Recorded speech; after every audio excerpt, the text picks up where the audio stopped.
ಶಿವತಾಂಡವ ಬ್ರಹ್ಮಾಂಡ ನೃತ್ಯ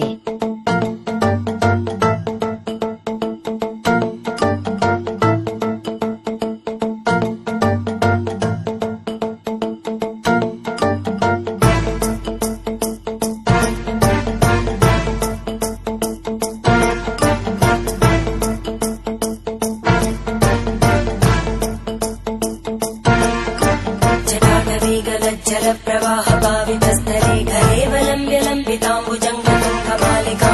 ढमड्ढमड्ढमन्निनादमड्ढमर्वयं चकार चण्डताण्डवं तनोतु न शिव शिवम्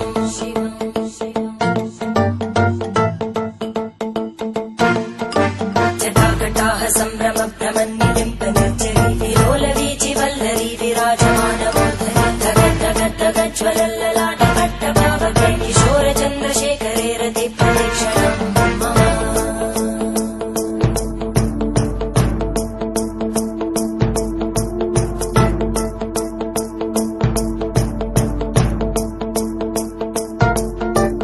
धराधरेन्द्रनन्दिनी विलासबन्धु बन्धुरा सुरद्दिगन्त सन्तति प्रमोदमान मानसे कृपाकटाक्षधोरणी निरुद्ध दुर्धरापदि क्वचित् दिगम्बरे मनो विनोदमेतु वस्तुनि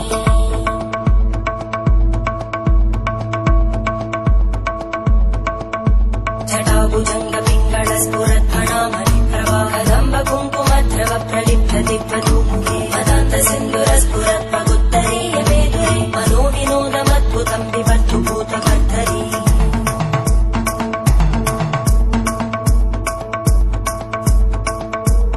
ॐ नमः शिवाय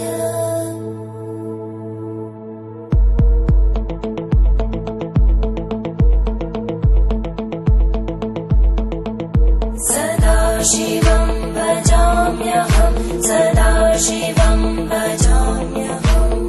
ॐ नमः शिवाय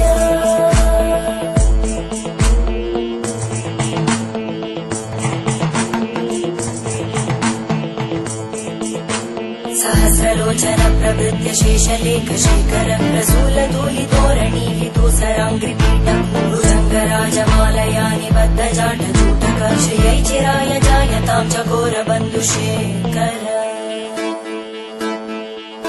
ललाटजन्मरज्ज्वलद्धनञ्जय स्फुलिङ्गभाविगीतपञ्चसायकं नमन्निलिम्पनायकं सुधामयूखलेखया विराजमान शेखरं महाकपालि सम्पदे शिरोजटानमस्कुता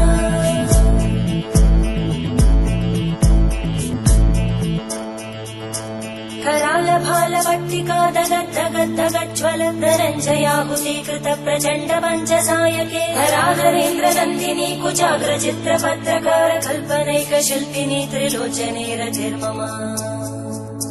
नवीनमेघमण्डली निरुद्ध दुर्धर स्फुरद्गूनिशीतिनी तमप्रबन्धबद्धकन्दर निलिम्ब निर्झरीधरस्तनोतु कृत्ति सिन्धुर धरानिधान बन्धुर श्रियं जगद्गुरन्धर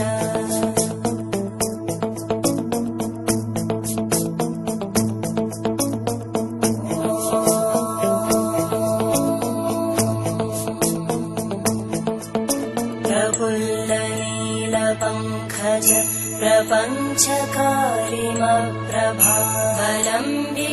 प्रपञ्चकारिमप्रभावलम्बिकण्टकन्दली रुचिप्रबद्धकन्दरं स्मरच्चिदं पुरच्चिदं पवच्चिदं मखच्चिदं गजच्चिदान्धकच्चिदं तमन्तकच्चिदं भजे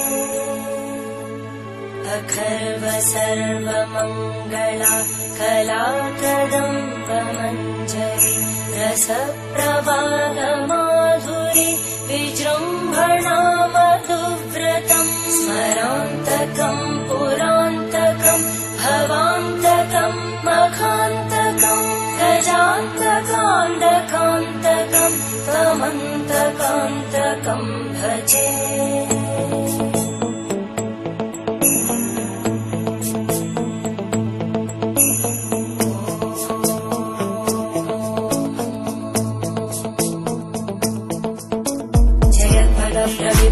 प्रभद्भुजङ्गमश्वस विनिर्गमक्रमस्फुरत्करालभालव्यवामिति मित्वनमृदङ्गतुङ्ग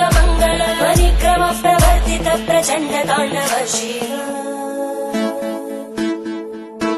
त्रिशक्तिचक्रकल्पयोर्भुजङ्गमौक्तिकस्रजोररिष्टरत्नलोष्टयोः सुहृद्विपक्षपक्षयोः धरणारविन्दचक्षुषो प्रजामहि महेन्द्रयोः समप्रवृत्तिवक्कदा सदा शिवं भजाम्यहम्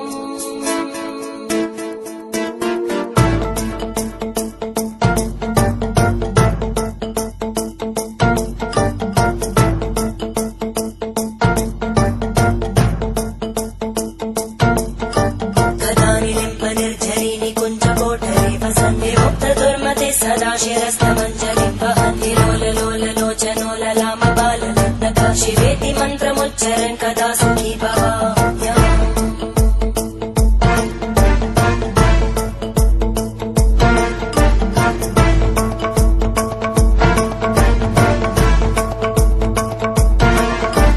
इमं हि नित्यमेव मुक्तमुत्तमोत्तमं स्तवं पठन् स्मरन् भ्रुवन्धरो विशुद्धिमेति सन्ततं हरे गुरौ सुभक्तिमाशु याति नान्यथा गतिं विमोहनं हि देहिनां सुशङ्करस्य विमोहनं हि देहिनां सुशङ्करस्य चिन्तनम् ಪೂಜೆಯ ಕೊನೆಯಲ್ಲಿ ಸಂಜೆಯ ಪ್ರದೋಷದ ಸಮಯದಲ್ಲಿ 10 ಮುಖಗಳ ರಾವಣ ಹಾಡಿದ ಸ್ತೋತ್ರವನ್ನು ಪಠಿಸುವವನು ಮತ್ತು ಭಗವಾನ್ ಶಿವನ ಪೂಜೆಗೆ ಮೀಸಲಾಗಿರುವವನು ಆ ವ್ಯಕ್ತಿಗೆ ಭಗವಾನ್ ಶಿವನು ಯಾವಾಗಲೂ ಲಕ್ಷ್ಮೀ ದೇವಿಯ ಆಶೀರ್ವಾದವನ್ನು ನೀಡುತ್ತಾರೆ. ಸ್ಥಿರವಾದ ಸಂಪತ್ತು, ರಥಗಳು, ಆನೆಗಳು, ಕುದುರೆಗಳು ಮತ್ತು ಸಮೃದ್ಧಿಯೊಂದಿಗೆ. 15